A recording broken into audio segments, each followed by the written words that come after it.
ശബരിമല സ്വർണ്ണക്കൊള്ളക്കേസിൽ കൊച്ചിയിൽ ഇഡിക്ക് മുമ്പിൽ മൊഴി നൽകാനെത്തിയ നടൻ ജയറാം 3.5 മണിക്കൂർ നീണ്ട ചോദ്യം ചെയ്യലിന് ശേഷം ഇഡി ഓഫീസിന് പുറത്തിറങ്ങി.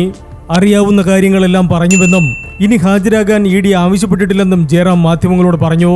രേഖകൾ ഹാജരാക്കാനും ആവശ്യപ്പെട്ടിട്ടില്ല. അതേസമയം ഇഡിയുടെ ചോദ്യങ്ങൾ എന്തായിരുന്നുവെന്ന് അദ്ദേഹം വെളിപ്പെടുത്തിയില്ല. ഉണ്ണികൃഷ്ണൻ പോറ്റിക്കൊപ്പം പൂജയിൽ പങ്കെടുത്തതിനെ ചോദ്യം ചെയ്യലിന് ശേഷവും ജയറാം ന്യായീകരിച്ചു.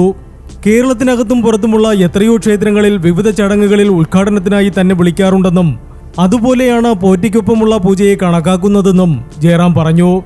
ശബരിമല എന്ന് പറയുന്നത് മലയാളികളെ സംബന്ധിച്ച് പ്രത്യേക വികാരമാണെന്ന് ജയറാം പറഞ്ഞു.